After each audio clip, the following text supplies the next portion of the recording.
kuuriyada waqooyi waxa ay soo bandhigtay wax u muuqda gantaalo cusub oo riddo dheer iyo weliba gujisyo casri ah waxaanay dhoolatuskan ku maamuusaysay sannad guuradii 105aad ee ka soo wareegtay dhalashadii aasaasaheeda Kim Il Sung.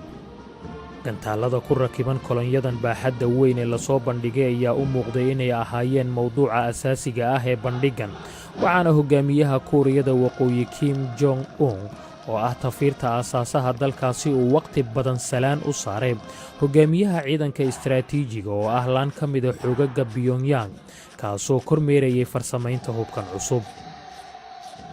kadib markii khamiistii uu madaxweynaha Maraykanka Donald Trump cambaareeyay isla markaana uu kuuriyada waqooyi ku tilmaamay dhibaato haysata dunida oo idil ayaa bayaan uu soo saaray ciidanka dalkaasi oo uu kaga jawaabayay hadalka madaxweynaha Maraykanka waxa uu ku sheegay in ay u dhaqmi doonaan si aanay raxmadi ku jirin isla markaana kuwa xadgudubka caadaystay aanay u ogolaan doonin in ay dunidan ku sii noolaadaan. gudoomiye ku-xigeenka xisbiga shaqaalaha ee Kuuriya Jio Ryong Ha oo ku hadlaya afka xukuumadda kana ambaqaadaya hadalka Donald Trump ayaa si adag u goodiyey.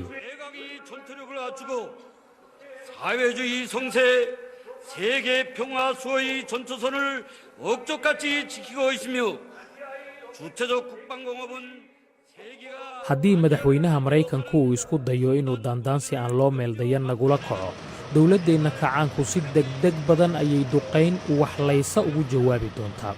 dagaal dhammaystiran waxaannu kaga jawaabi doonnaa dagaal kaloo dhammaystiran. duulaan dhinaca nukliyeerka ahna waxaannu ugu jawaab celin doonnaa hab innaga noo gaar ah oo dhinaca dagaalka nukliyeerka ah.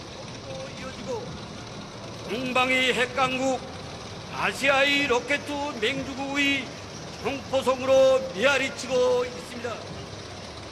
wasaaradda arrimaha dibadda Shiinaha ayaa maanta waxa ay ku tilmaamtay wadciga ka jira jasiirada Kuuriya mid aad u murugsan xasaasina ah.